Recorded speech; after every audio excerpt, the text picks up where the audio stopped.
Olá, seja muito bem-vindo. Sou Paulo Ferracini e você está no Integra Condo, o podcast da integração condominial.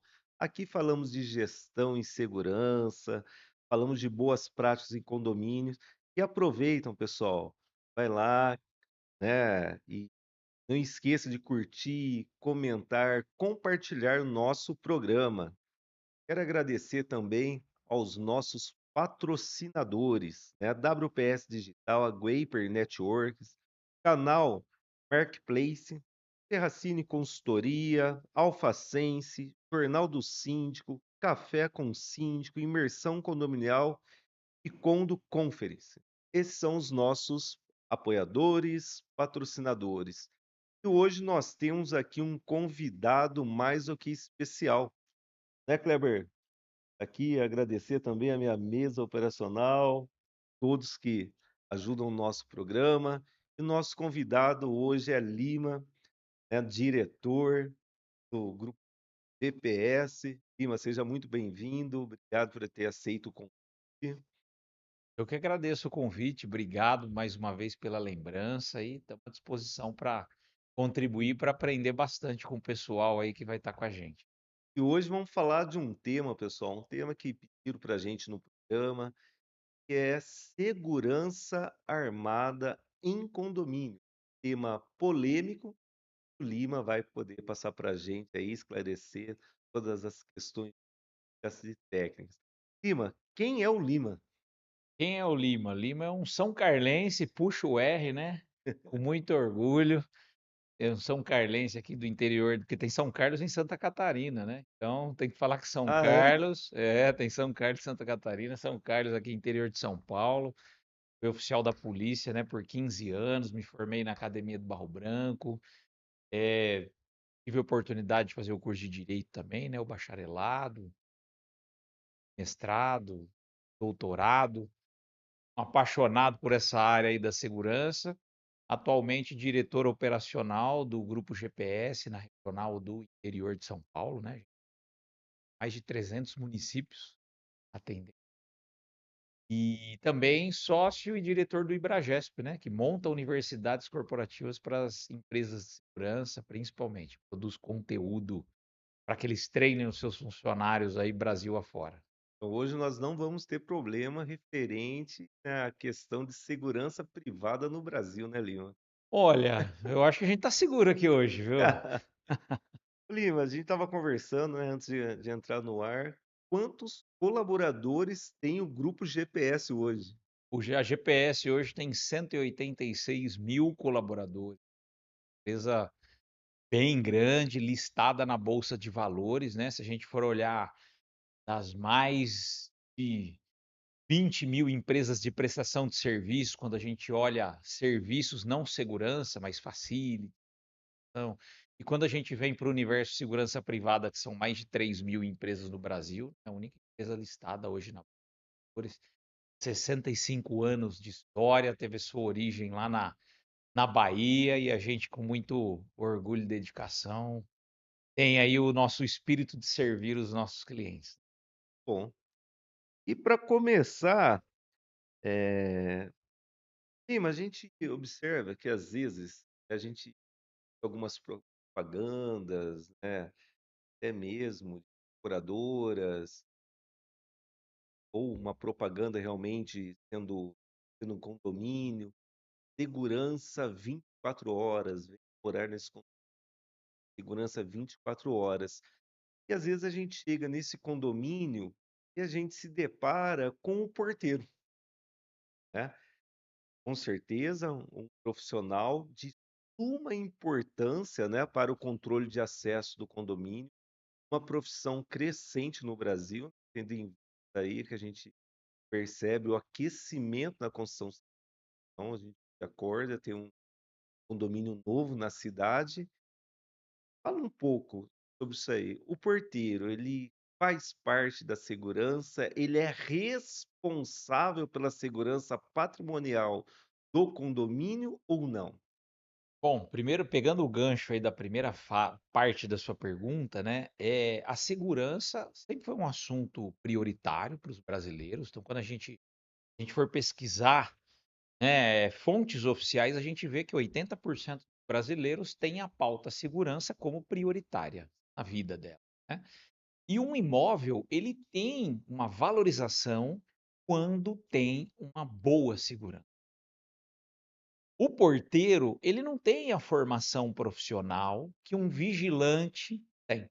Então, o profissional de segurança privada no Brasil, agora regulamentado pela Lei 14.967, né?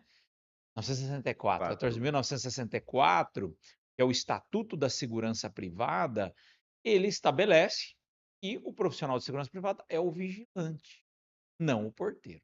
Então, o porteiro não tem uma formação profissional. O vigilante tem lá 200 horas aula, né. Faz aula de tiro, primeiros socorros, tem uma série de disciplinas que o habilitam, não só o aspecto técnico, mas legalmente a contratação por parte dos. Então, na minha concepção, é importante a figura do profissional porteiro, assim como é importante do controlador de acesso, do fiscal de piso, do zelador.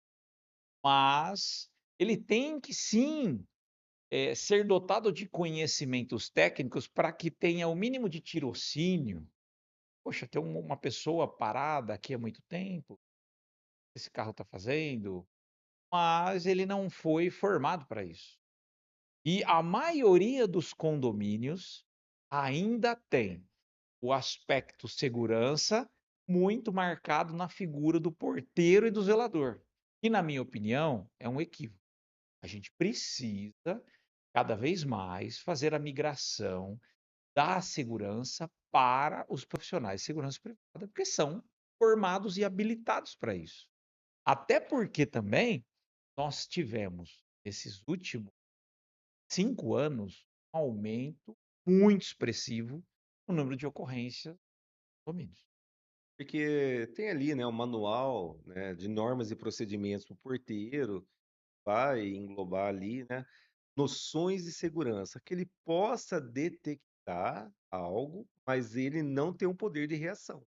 A responsabilidade é bastante, Tem o né? dever de agir? Tem, né. Máximo fazer um acionamento. Acionar 190, se tiver vigilante armado ali no condomínio, acionar o vigilante, mas o profissional legalizado por lei é o vigilante patrimonial, né, Lima? Feito. Lima, no condomínio, é possível a gente ter o vigilante patrimonial, terceirizado para uma empresa de vigilância armada e é habitual usar ainda o vigilante orgânico direto pelo condomínio e como que funciona essa legalidade para a implantação desse serviço de vigilância no condomínio? Legal, bacana. Tem muito ainda, tem muita empresa, muito condomínio que tem sim o seu efetivo orgânico. É um número bem expressivo, né? Mas, na minha concepção, é importante a terceirização. Por quê? Porque a partir do momento que você tem um funcionário orgânico, você precisa seguir as mesmas regras que uma empresa que foi criada para aquela finalidade segue. Então, você precisa ter autorização da Polícia Federal, você precisa lembrar que esse colaborador precisa fazer a reciclagem a cada 2 anos, você precisa ter o substituto para esse colaborador enquanto ele estiver na reciclagem, quando ele tiver uma falta, se porventura ele pedir demissão ou for demitido, precisa ter um substituto imediato, senão você deixa o ambiente vulnerável. Quando a gente olha o movimento, de terceirização desses profissionais na última década, isso é crescente, a terceirização, justamente porque, atrelado à questão técnica e operacional, que são alguns desses indicadores que a gente falou aqui agora, né, de cobertura de posto, de reciclagem, alguém cuidando de assuntos regulatórios junto à Polícia Federal, você precisa também alguém do departamento pessoal, alguém das Jurídico. jurídico. Então, envolve todo um back-office que as empresas de segurança privada têm e diluem esses custos em N clientes. E o condomínio passa a ter um peso desse back-office que acaba sendo bem expressivo. E quando a gente compara isso percentualmente do orgânico versus a empresa de segurança privada, isso é pesado. Quando você olha O aspecto, eh, hora homem, você não vai ter, quando terceiriza quando você tem o orgânico, você não vai ter bitributação, não vai ter alguém emitindo uma nota fiscal, porque o funcionário é seu. Então, a primeira impressão é que isso fica mais barato, mas a hora que começa a gerar passivo trabalhista, por muitas vezes um desvio de função, para que você tenha o back-office necessário para manter todo esse corpo de vigilantes, isso fica extremamente oneroso e é onde o movimento acontece de: "Opa, deixa eu terceirizar, deixa eu encerrar essas atividades orgânicas".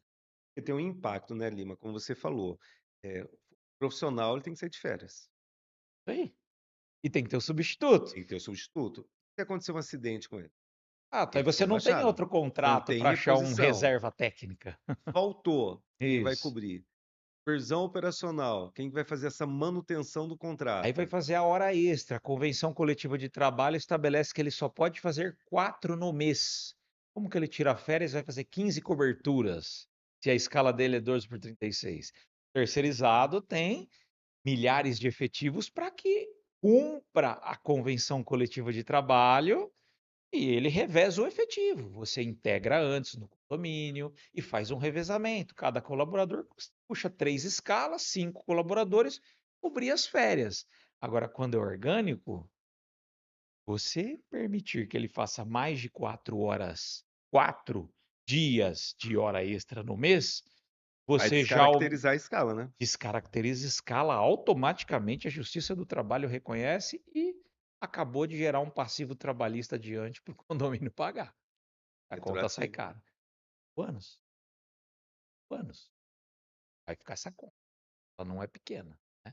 Então é importante colocar isso na balança e na hora que vai fazer a análise, não é só o valor do posto, todos esses pormenores. E a gente observa também, né, Lima, que às vezes o serviço orgânico de vigilante, o piso ele é diferenciado também, onde existe um impacto financeiro grande para o condomínio também, né? Sim, normalmente eles colocam um salário maior, tem alguns diferenciais, até por uma questão de retenção dessa mão de obra, para que não tenha um turnover menor, e muitas vezes quando você coloca todos os reflexos, né, encargos, benefícios, acaba não sendo tão diferente do que quando a gente olha aqui a mão de obra terceirizada, que tem o imposto da nota fiscal, tem a margem, obviamente, da empresa que está prestando serviço, tem que ganhar dinheiro, né? Acaba não ficando tão diferente. O Lima, além do serviço orgânico, a gente ouviu, né, alguns murmurinhos, né, um tempo atrás, o pessoal queria fazer cooperativa, né? Você ouviu falar isso daí? Já ouvi falar. Mas É não, totalmente proibido no nosso segmento, legal, né? proibido, mesmo o estatuto que é recente, não tem nenhuma previsão, nenhuma possibilidade disso acontecer até o presente momento. O Hoje, profissional, para ele atuar, realmente um como vigilante, armado, qual que é o tempo de formação dele? Quem fiscaliza essa atividade? O cliente final, uma outra fiscalização da Polícia Federal, como que a empresa ela tem que ser enquadrada para ela poder exercer, né, esse trabalho no condomínio? Perfeito. Então, primeiro ele precisa ser um profissional, tem que fazer o curso de vigilância patrimonial, o curso de formação hoje tem 200 horas aula, lá ele tem que ter a habilidade com a arma de fogo no manuseio, na limpeza, manutenção de primeiro escalão e tem os disparos que ele tem que efetuar. Consequentemente, com isso em mãos, né, vai ter lá a CNV dele, e esse profissional contratado por uma empresa de segurança privada vai constar bonitinho lá no sistema de gestão de segurança privada, no GESP, e está habilitado para trabalhar no posto. Quando está no posto, a Polícia Federal, ela fiscaliza não só o que está no GESP, mas pode realizar também fiscalizações postos de trabalho. Isso acontece muito quando tem algum tipo de denúncia ou também as fiscalizações que são, preventivas e de acompanhamento das empresas pela própria Polícia Federal. Hoje muito mais por denúncia, por por preventivo, até pelo efetivo enxuto, né, que a Polícia Federal tem. Mas tem uma fiscalização, em cima da atividade que tá verificar se o armamento está legalizado, as condições do armamento, as condições da munição, as condições de preparo do vigilante, porque mesmo depois de formado ele tem reciclagem. Para fazer a reciclagem, antes ele tem que fazer avaliação psicológica, dando também segurança para quem contrata no condomínio e para a própria empresa que ele tem condições de estar, portando uma arma de fogo. Então, é tudo muito bem, amarrado, muito bem, estabelecido, né. Para deixar bem claro, né, Lima, até para quem está nos assistindo, gestores, né, a própria escola de formação, né, também ela é fiscalizada pela Polícia Federal, né? Perfeito, segue os mesmos requisitos da empresa de segurança privada. Tem que hoje, inclusive, os disparos que o vigilante dá em estande de tiro, eles são filmados. A escola tem que subir isso para que seja emitido o certificado de conclusão do curso, ele tem que evidenciar que houve o disparo, que é aquela pessoa, que foi um instrutor habilitado, que aquilo de fato aconteceu. Disparo, aula, tudo tem que ser evidenciado. E a Polícia Federal também fiscaliza a escola de formação, assim como fiscaliza uma Beleza. empresa. Lima, quais os principais motivos, né, que você observa, condomínios eles estão buscando vigilante armado, né? Eu percebi, né, uma demanda crescente, né? Nós temos aí, né, redes de amigos também, né, de condomínios que a gente conhece, e realmente fez o emprego do uso do vigilante armado, né? O que você acha que aconteceu? Qual que é o cenário? Levou os condomínios a buscar de prestação de serviço. Bom, primeiro aspecto é que quando a gente olha, vou pegar primeiro semestre de 2025. Primeiro semestre de 2025, quando a gente compara com o mesmo período do ano anterior, um aumento de 32% de crimes de condomínio. Quando a gente olha o ano de 2020, compara com o ano de 2025, por exemplo, a gente tem mais do que o dobro de ocorrências em condomínios. Por mais que tenhamos no estado de São Paulo uma um índice de homicídios que é praticamente o menor do país, né, que é menos de 10 homicídios para cada 100.000 habitantes, existe aquilo que o número diz como seguro e existe a sua sensação de segurança, né. Então as pessoas, por mais que estejam num condomínio onde ela tem uma barreira física e um controle de acesso, isso por si só não traz mais tanta sensação de segurança. Às vezes você tem milhares de tecnologias ali implementadas, mas não tem a moto passando em frente, você sabe que é uma pessoa, um profissional de segurança que está passando aqui em frente da minha casa. Os condomínios estão buscando verdadeiramente trazer a sensação de segurança, e a segurança passa por N coisas, dentre elas, o profissional de segurança privada dentro. Muitas pessoas esse programa, inclusive, assim, ele é excepcional, porque traz essa visão e essa possibilidade da gente poder comunicar para essas pessoas que são altamente especializadas na gestão condominial, mas muitas vezes não conhecem esses pormenores da segurança privada, né. E cada vez mais as pessoas vão buscando informação e vão buscando também manter o ambiente mais seguro, e aí consequentemente segurança.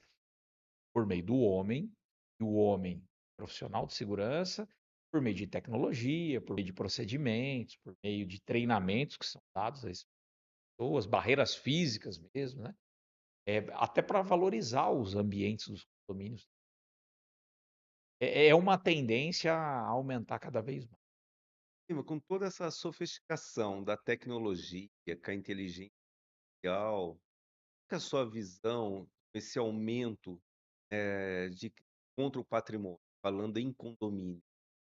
Falta de uma integração, falta de recursos, né, tecnológico correto aplicado naquele ambiente, porque tempos atrás a gente não tinha tanta né, invasão a condomínios. Tempo, de alguns anos, nós estamos acompanhando essa crescente, número de invasões dos condomínios. No seu olhar, profissional, o que você acha que está faltando nesse cenário? Bom, o que está acontecendo na minha visão, o criminoso ele entra no condomínio por uma questão de oportunismo, então tem a oportunidade, está fácil, ele vai e faz. E isso muitas vezes o profissional é onde o profissional de segurança privada consegue inibir, é onde uma central de monitoramento, é onde um vigilante armado, é onde essas pessoas conseguem inibir esse tipo de delito. E o que mais acontece é a engenharia social. As pessoas vão lá, levantam informação, descobre quem é o morador, né? Que ostenta, é um morador que fala para todo mundo, que publica tudo e mais um pouco nas redes sociais. E aí as pessoas vão mapeando, é o drone que se utiliza para fazer o sobrevoo aonde ele mora, e entende o movimento e muitas vezes viola o perímetro, né, nem a portaria. Vai lá, quebra o muro num determinado momento, não tem uma fibra sensitiva, aí sim os dispositivos tecnológicos não aplicados, tem a barreira física que é o muro, mas não tem uma fibra sensitiva, não tem um radar, não tem uma mina terrestre, não tem nada, ele quebra o muro, entra na casa e, coincidentemente, tem um cofre, ele sabe o lugar, e que muitas vezes vai lá, tem um dinheiro, tem um relógio, tem uma joia, tem uma bicicleta caríssima, né? Ou muitas vezes ali um um sequestro com uma retenção de vítima rápida para sair do condomínio e tentar fazer golpe do Pix, saque, por aí vai, né. Então, usa muito oportunismo e principalmente engenharia social, né. A gente tem que tomar muito cuidado com isso, né, com a exposição da maneira correta, né. Então, a quantidade de ocorrências que a gente tem em condomínio aumentou muito, é por falta de cultura de segurança das próprias pessoas que habitam os condomínios, né. E facilita para o criminoso que quer fazer algo planejado, né. Uma pergunta: qual momento pode ocorrer em condomínio? Qual o melhor cenário e preparação para a atuação dos armados? Pergunta do Romário. Fantástica a Romário, não dá pergunta. trabalho aqui não, viu? Dá trabalho no nosso podcast não, viu? Foi fantástico, eu acho que assim, o crime organizado, né, para a gente definir, essa pergunta dele aí é uma amplitude bem grande. Para a gente definir a segurança de um condomínio, muitas pessoas pecam porque não tem um projeto de segurança. Então não sabe qual é o grau de risco que aquele ambiente representa. Ele não olha para o ambiente externo para saber o quanto aquele ambiente externo vai influenciar o ambiente interno. Então, primeiro ponto, se vai ter um vigilante, 10, armado ou desarmado, a gente tem que ter um projeto de segurança. Isso passa por uma análise de saber o quanto o ambiente externo vai influenciar o ambiente interno, se aquele ambiente é extremamente perigoso ou não. A partir dessa definição, a gente vai conseguir dimensionar o a quantidade de recurso humano, tecnológico, barreiras físicas e melhorias. E muitos condomínios pecam em levar o assunto, muitas vezes para uma assembleia muito bem intencionada, e aí um monte de gente acha. Eu acho que eu preciso tomar dipirona, eu acho que eu estou com dor de cabeça, eu tomo esse medicamento, mas talvez se eu perguntar para o médico vai pedir alguns exames e com uma base científica vai me trazer o diagnóstico. E a segurança não é diferente. A gente tem uma norma, tem a ISO 31000 que fala sobre gestão de risco. A gente consegue tecnicamente dizer o que é necessário para evitar que algum delito ocorra, não digo evitar que o delito ocorra, mas que a probabilidade dele ocorrer seja a menor possível, né. E quando se trata de crime organizado, a gestão de riscos vai o projeto de análise de risco, o projeto de segurança vai olhar isso. Quando a gente olha para São Paulo, por exemplo, o estado de São Paulo, o crime organizado no estado de São Paulo, ele tem uma característica muito semelhante ao que existe na Itália, ao que existe no México, que é de enraizamento dentro de condomínios. Não é incomum encontrar alguns moradores, inclusive, crime organizado, né? Isso acontece.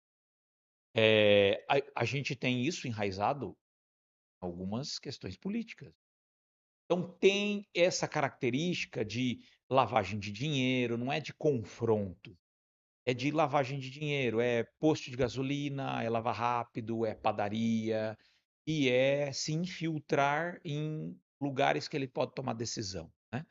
Quando a gente vai para o Rio de Janeiro, já é um pouco diferente, ali é domínio de território, é vender a internet, você compra água de mim, a segurança Ah, sou eu, o gás eu que vendo para você, porque existem várias facções, diferente do estado de São Paulo que é uma só.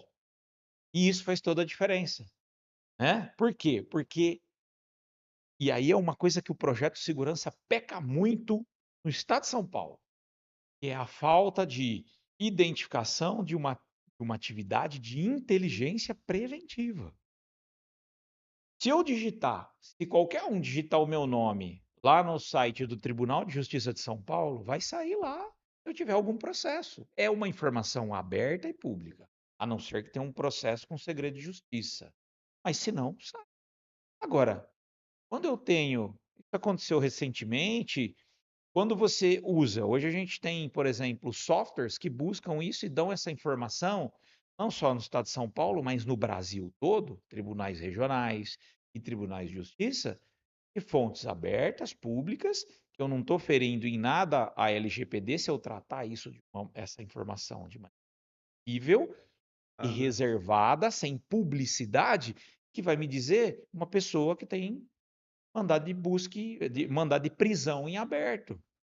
Então, assim, a gente esquece disso. Então, eu tenho a câmera, sabendo que o crime organizado no estado de São Paulo, tá, ele se infiltra, eu não tenho um trabalho preventivo de inteligência. Isso faz toda a diferença. Ninguém está falando para ir numa base da polícia, pedir para a polícia puxar nada. É simplesmente meios você legais. meios legais, abertos e públicos, onde você, quanto no condomínio, também precisa tomar cuidado com isso. E hoje existem sistemas que fazem isso rapidamente, buscam essa informação e trazem a informação. Então você tem a barreira, tem o muro, você sabe que o ambiente externo influencia, você tem a câmera, você tem o vigilante, você tem a ronda, mas esqueceu de olhar que dentro do seu condomínio tem 5 procurados pela justiça. Estupro, roubo, homicídio, você não está sabendo, né? Então, o crime organizado influencia e a segurança privada precisa ampliar um pouquinho mais o campo de olhar, não só para a barreira física, recurso tecnológico, também olhar o aspecto da dado e informação. É riquíssimo, né? Que é a construção do conhecimento por meio dessas dados de inteligência. E a partir do momento que você tem isso, as pessoas até pensam, mas você está usurpando a função pública? Não, é uma dado público, aberto, que qualquer pessoa consegue ter acesso, e a partir do momento que você tem essa informação, isso tem interesse público. Artigo 90, poder público. Mas não é possível. Aproveitar o seu gancho, vamos deixar um pouco mais polêmica a nossa conversa. Maria, hein? Ô, Vamos lá. olha lá, até o Até o... Tramontina já olhou falou, pra gente aqui, vixe, falou, Maria, hein? que vai vir ali, né? Vamos ver o que vem. Quando você falou de engenharia social, realmente a gente ocorreu uma mudança no comportamento, né, do crime organizado, vai concordar comigo, a partir do momento que nós tivemos a pandemia, né? Pessoal, fica atento nisso que a gente vai debater aqui. Você lembra, né, o período Campinas passou com sequestro. Então nós vivenciamos esse Vários. período, né? Campinas, acho que ela realmente liderou o sequestro no Brasil. Nessa época, eu fazia parte de uma empresa Lance Armada, né? Eu não vou falar o nome, que eu não pedi autorização para falar o nome da empresa. Eu era responsável, né, pelos guarda-costas. Então, eu vivi aquele período, né, dos sequestros, Campinas, inclusive. a DAS, né, a Então, DAS, antissequestro da Polícia sequestro Civil. da Polícia Civil, foi um sucesso, né, no período, Competência. foram muito competentes, inclusive serviram como modelo, né, para fora também. E logo após eu estava nessa empresa, nós tivemos os ataques do crime organizado também. Foi 2006, 2012, né? Foi os mo 2 momentos ali. Beleza, passou, controlou o sequestro no Brasil, ou em Campinas, vou falar de Campinas, conseguiu estabilizar, legal. Quando veio a pandemia, entrou o pico. Automaticamente, quem viveu esse período, você também acho que estava na polícia nesse período, hum, acho que para você também gerou um gatilho. Vai voltar o sequestro né, e a gente percebeu não, né, as forças operadores, as forças policiais também vieram a público para tentar segurar o Pix e realmente existisse sequestro relâmpago. Nós tivemos um aumento, não lembro agora a porcentagem, sequestro relâmpago devido ao Pix. E por que que eu falo da engenharia social? Veio num período que as pessoas hoje, elas estão expostas às redes, né, sociais. Realmente aconteceram esses 2 movimentos, né, ataques depois de 2000, um episódio muito grande e forte em 2006 e depois teve um outro momento em 2008, 2012. 12, né? Isso, foram 2 momentos, assim, bem fortes, né, do crime organizado contra as forças Ah, policiais, contra o Estado, né, atentando contra o Estado obviamente mantendo ali o controle e tentando controlar tudo isso. Quando veio o Pix, é natural que toda mudança que aconteça tenha seus prós e contras. Eu também não sei exatamente nesse momento os indicadores disso, mas a gente sabe que aconteceram muitos episódios nas instituições financeiras de golpe, o modus operandi nas instituições financeiras mudou bastante, né, com o advento do próprio Pix. As saidinhas de banco que nós tínhamos antes de uma maneira diferente, que era uma informação que era muitas vezes vendida, e a pessoa pegava essa pessoa de saidinha que quem teve um saque grande de dinheiro dentro da agência bancária, né, mudou e usando ainda técnicas e estratégias de engenharia social. Aqueles que obviamente estavam buscando volumes de dinheiro maiores, né. Então buscavam nas redes sociais, as pessoas ficam ostentando, né, e as pessoas acabam seguindo, acompanham, faz um sequestro num determinado horário, já conhece trajeto, sabe a rotina, vai lá, sequestra, faz o Pix, depois libera a pessoa, né. E isso ainda continua acontecendo, né. Não é zero, mas continua acontecendo até hoje. Só que a gente tem, na sua grande maioria dos casos, são os oportunistas, não é? Muitas vezes não é tão organizado assim, são esses oportunistas que pega um ali que na rua que, pô, ele vai ter dinheiro, e joga para dentro do carro. Teve inclusive um recentemente no estacionamento, né? Falando em, foi em sim. Campinas, teve Campinas, né? Teve também em São Paulo, teve no Rio de Janeiro. Nos Estados Unidos aconteceu, não Pix, mas esse mesmo modus operandi de parar um carro do lado no estacionamento. E aí a pessoa, quando você tá para entrar no seu carro, sai uma pessoa do veículo do lado e te puxa e leva para que você faça transferências rápidas. Já tem lá alguém para receber o dinheiro pulverizado em diferentes contas e rapidamente esse dinheiro já é retirado e depois libera a pessoa, né, mas fica todo o trauma. Então, isso ainda acontece, por isso que a atenção não adianta nada a gente ter o condomínio praticamente blindado e as pessoas também não têm a cultura de segurança para a sua segurança. Eu acho que ficou mais complexo ainda, né, Lima, com a exposição das redes sociais, né. Porque hoje você olha, o morador, ele troca de carro, coloca nas redes sociais, ele fez uma viagem bacana. Como a gente controla, como a gente, eh, coloca a cultura de segurança dentro do condomínio? Porque eu entendo, aquela pessoa que está ali dentro, ela não está recebendo a informação, é o morador. E se a gente observar, a polícia militar, ela trabalha extra,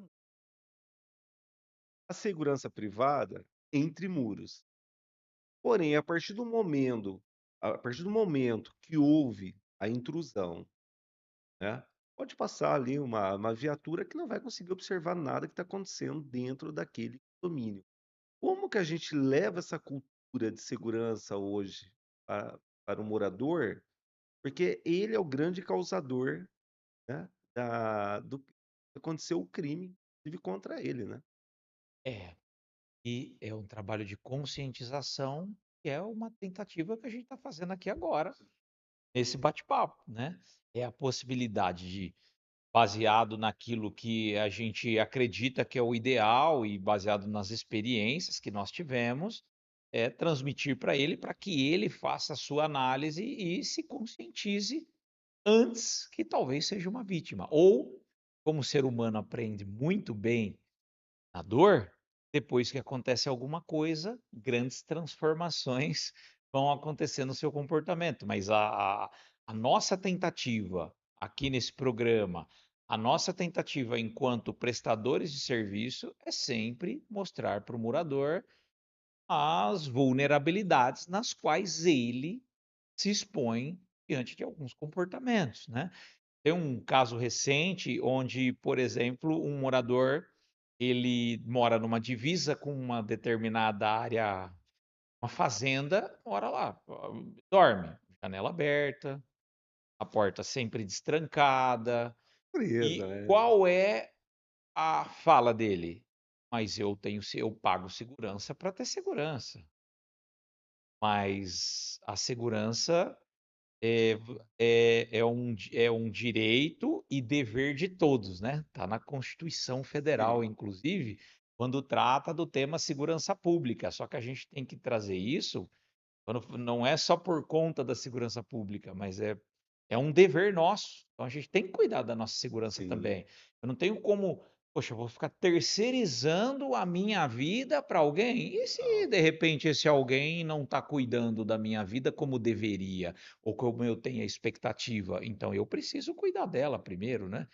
Então eu moro num condomínio, eu tranco a porta da minha casa, eu moro num condomínio, a janela está travada. Eu moro num condomínio, se eu vejo algum comportamento estranho, eu cientifico a segurança do condomínio. Então, é um trabalho de conscientização, são os treinamentos, são as palestras, programas. E é a autoobservação do morador diante do que está acontecendo ao redor dele. Se ele tiver essa consciência, vai perceber que, poxa, eu tenho segurança, mas não posso delegar 100% da minha segurança.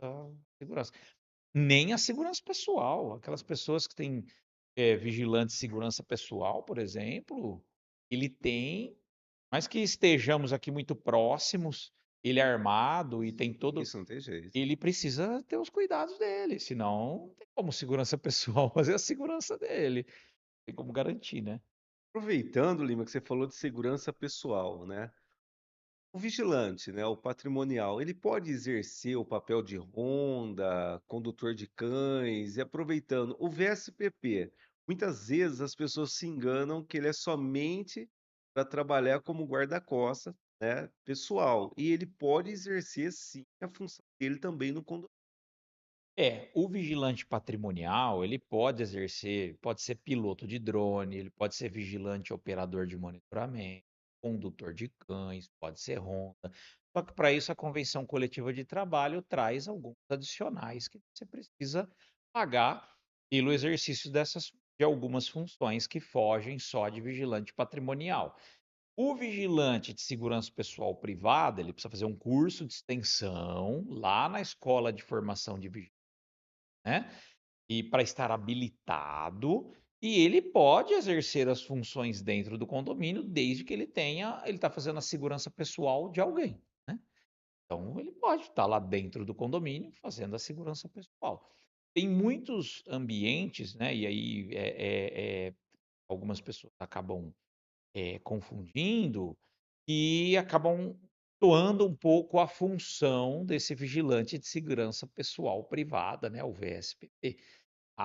O Estatuto da Segurança Privada e o decreto que vai regulamentar o estatuto, vai trazer umas atribuições, pelo que até o presente previsto, atribuições diferentes para o vigilante patrimonial. Então, pode ser que saia aí publicado que o vigilante patrimonial vai poder fazer a segurança fora do condomínio, mas beirando o seu perímetro. Então, aquela famosa ronda externa, Externa, é. aquele famoso guarda da rua, né, poderá ser exercido pelo vigilante patrimonial. Isso já saiu? Não. Foi publicado? Não. Pode ser feito agora? Também não. Mas tem Pode uma ocorrer. tendência que isso aconteça, então vai ampliar um pouco também o escopo do vigilante patrimonial. Que é uma necessidade, né, Lima? É, É uma é necessidade, uma né, tem que necessidade. ter esse vigilante para Precisa. fazer a ronda externa no condomínio, Exato. Tem pra 2, aumen 3 condomínios próximos ali, ele cuida, né. Desde que esteja atrelado ao condomínio, próximo ao condomínio, por que não? é uma camada de segurança adicional, né. É isso. Segurança é um sistema formado em camadas, essa é mais uma camada importante, né.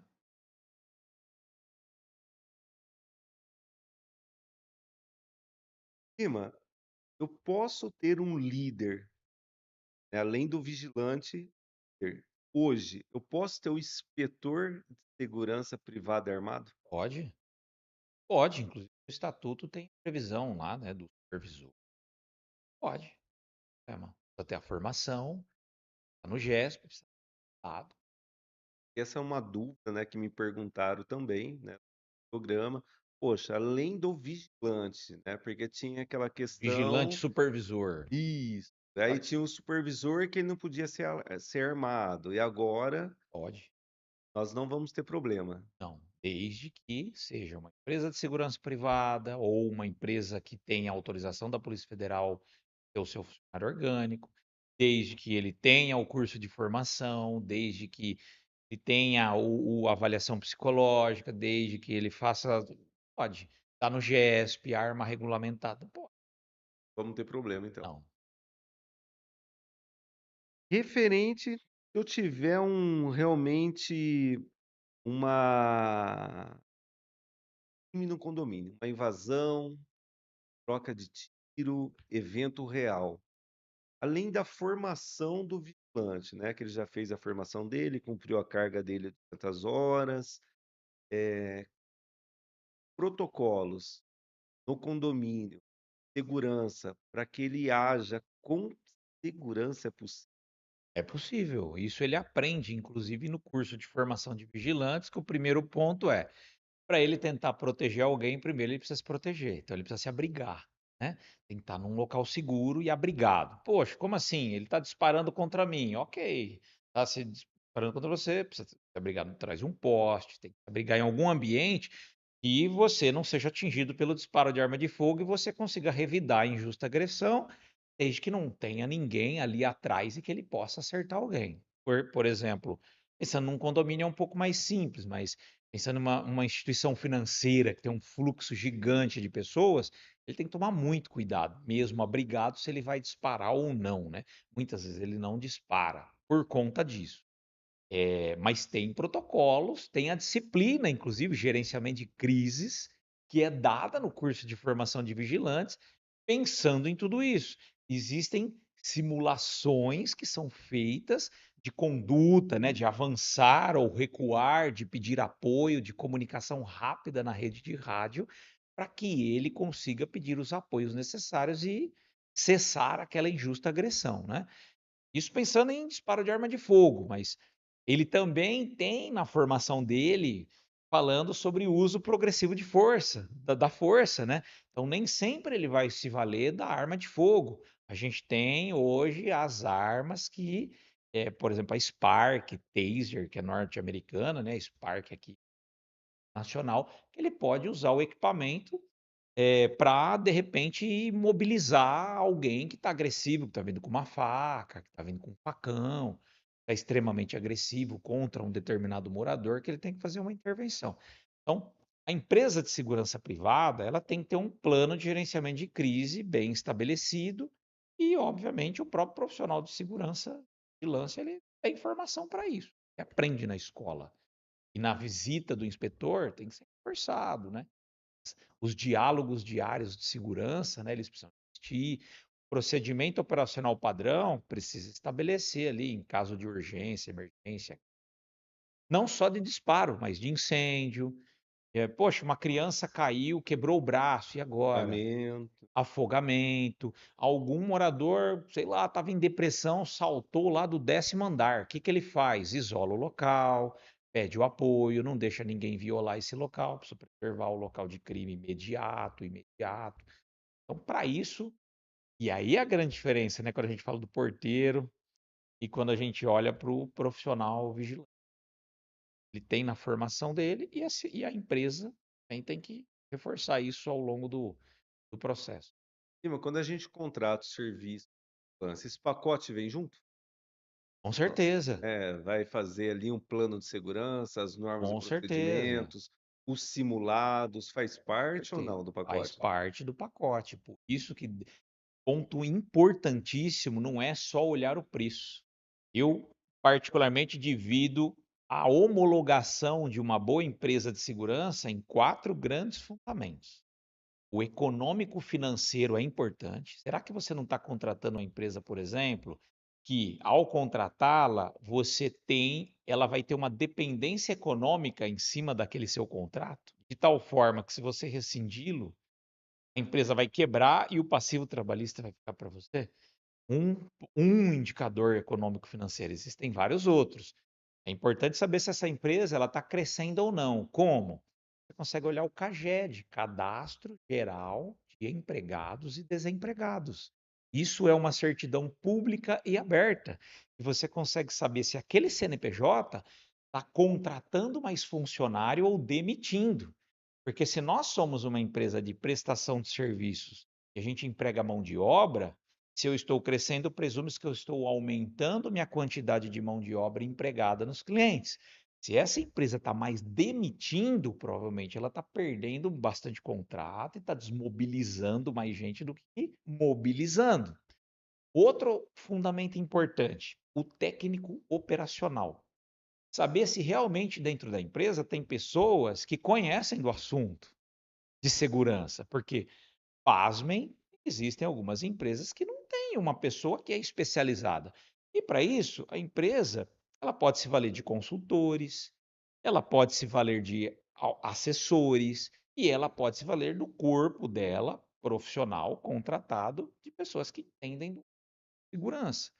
Mas além do conhecimento técnico operacional, que são pessoas, a distância da base até o ponto que vai te atender, os inspetores cuidam de quantos contratos, quantas, como que isso é dividido, qual que é a estrutura, o organograma da empresa. Isso é importante saber.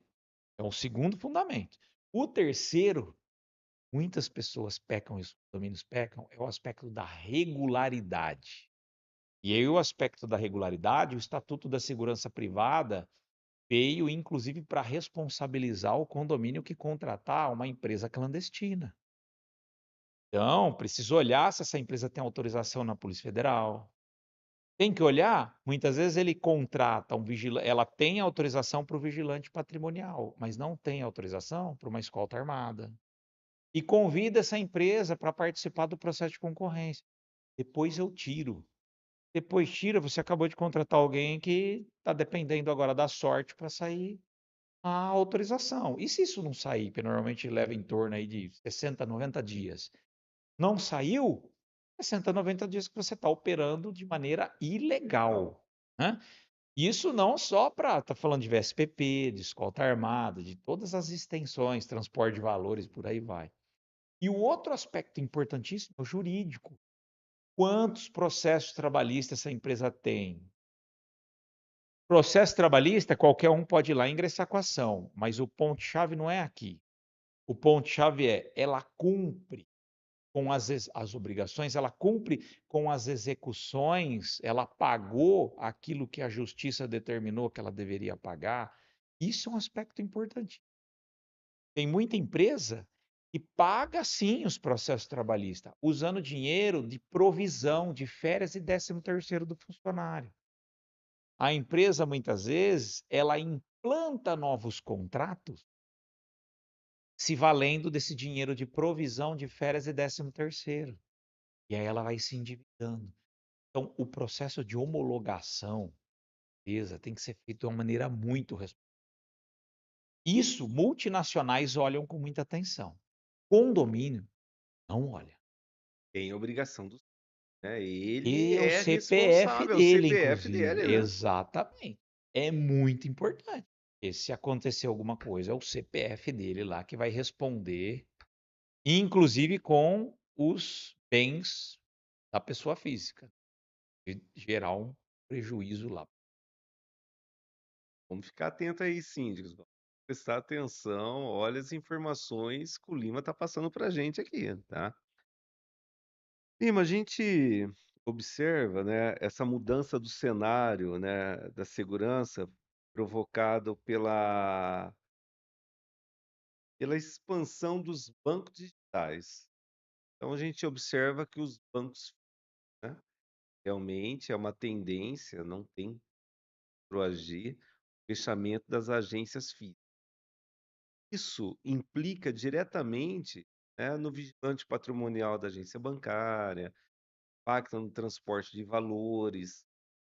Você acha que o condomínio é um foco estratégico para os vigilantes hoje? Para relocar esse vigilante para o mercado de trabalho? É, as instituições financeiras, tirando as cooperativas de crédito, né, que estão abrindo cada vez mais unidades, né, as instituições financeiras realmente têm diminuído bem expressivamente suas agências, ou criando mecanismos, como por exemplo, escritório de negócios, né, para que ele não tenha que ter um plano de segurança, que é o que estabelece a norma, e, consequentemente, o número de vigilantes que a Polícia Federal estabelece. A tendência, obviamente, é que haja a migração desses profissionais para os outros setores, né. O próprio governo, né, contrata muito.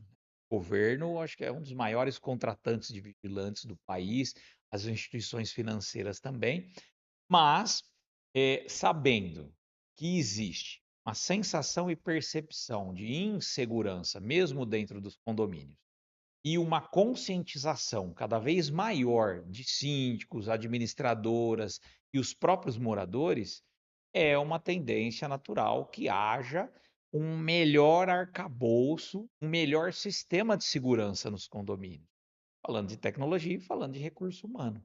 Então, consequentemente, até com o próprio Estatuto da Segurança Privada, naturalmente vai aumentar essa quantidade de visitantes, disponíveis, não só em condomínio, mas em eventos, por exemplo. O evento está vindo forte Ev também com a regulamentação, né? Fortíssimo, tem uma convenção no estado de São Paulo, tem uma convenção coletiva de trabalho específica para eventos.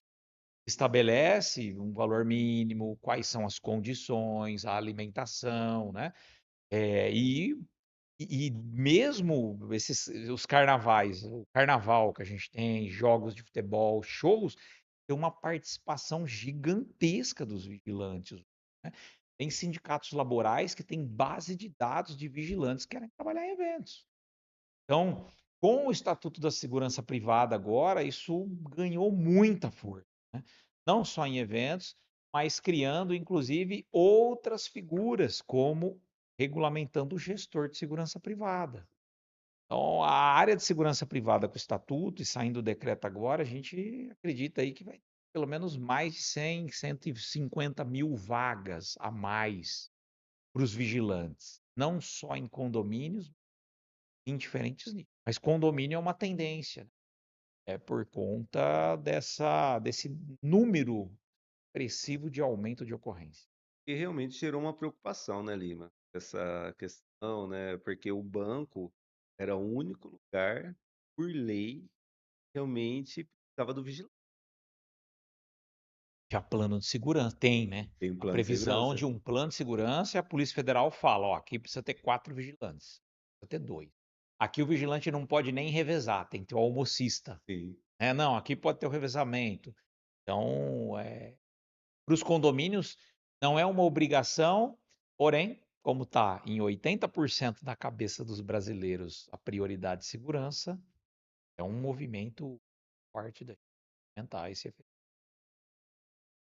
Vamos entrar profundamente nisso, né, mas o novo decreto, O novo acho decreto, que né, sai esse eu acredito que ano? saia em 2025, né, a gente não tem informação oficial, mas do que a gente ouve é para sair em 2026, né. É para regulamentar o decreto, falta muito pouco, pelo que eu ouço dizer, e a portaria da Polícia Federal também, né, já baseado no que existe aqui no rascunho do decreto, já existe também rascunho da portaria da Polícia Federal regulamentando tudo que vai estabelecer o decreto, né.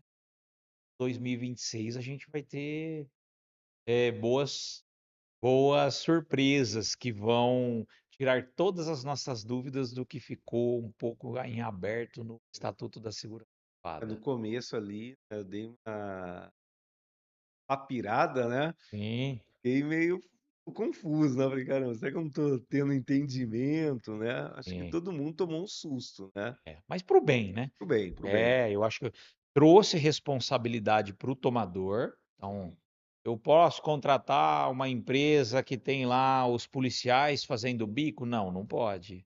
Quer dizer, você pode tudo, desde que você assuma as responsabilidades e as consequências, né. E aí agora tem uma lei que proíbe isso, né. Então trouxe muito claramente a atribuição da própria Polícia Federal, agora para combater as empresas clandestinas, né, Forte, né. fortíssimo isso, então, eh, trouxe um nível elevou o nível de exigência, né, dos profissionais de segurança também, porque agora existe a figura do gestor de segurança privada. Quando a gente falou daquele projeto de segurança, esse gestor de segurança privada ele vai ter que assinar, né. E o nomezinho dele vai estar lá no sistema de gestão de segurança privada, e a empresa vai ter que ter esse profissional. E se é orgânico, também vai ter. Então a empresa orgânica vai ter que ter de segurança privada. Então, Ah, então abre tá. é isso aí, ó. Ô Lima, tem uma pergunta aqui, né, não dá para responder de todo. Uma das alterações, por exemplo, é incluir empresas de monitoramento, né, de segurança privada e agora vão depender da autorização da Polícia Federal para exercer também? Também, então as empresas hoje são mais de 33.000 empresas monitora de que tem o CNAE, né, aquele Cadastro Nacional de Atividades Econômicas, tem atividade de monitoramento, segurança eletrônica, mais de 33.000 no Brasil. A gente olha a empresa de segurança privada hoje no Brasil, tem pouco mais de 3.000. Sim. Então é 10 vezes mais empresas de segurança eletrônica do que de segurança privada. Tem que se enquadrar. Vão ter que se enquadrar pelo Não o que mesmo regime, né, da isso. segurança Isso. patrimonial, mas vai ter um Vai enquadramento. ter o enquadramento, vai ser a fiscalização, a gente acredita que vai ter um tempo, né, para com certeza se adequar, mas vai separar aquele que, de repente só está ali instalando uma câmera ou outra, daquele que realmente vai fazer um projeto de segurança eletrônica para a indústria, para os condomínios, né, responsabilidade técnica, o acervo técnico no Conselho Regional de Engenharia e Arquitetura. Poxa, vai te chamar é o processo de homologação que a gente falou. Os condomínios: "Pô, vou colocar aqui controle de acesso e câmera". Aí chama a pessoa que conhece, legal. Mas será que se essa pessoa fizer uma infraestrutura errada, ele tem condições econômico-financeiras para fazer as correções? Será que aquela pessoa que vai instalar 300 câmeras, controle de acesso, facial, ele tem comprovação técnica no seu acervo que ele já fez um projeto daquela magnitude ou próximo daquilo? Será que ele tem um engenheiro responsável técnico por tudo aquilo? Porque isso é uma proteção para quem está contratando. E os condomínios não olham isso. É o Vão ter que olhar processo de agora. vai ter que olhar. Ou vai continuar assumindo responsabilidade ou irresponsabilidade.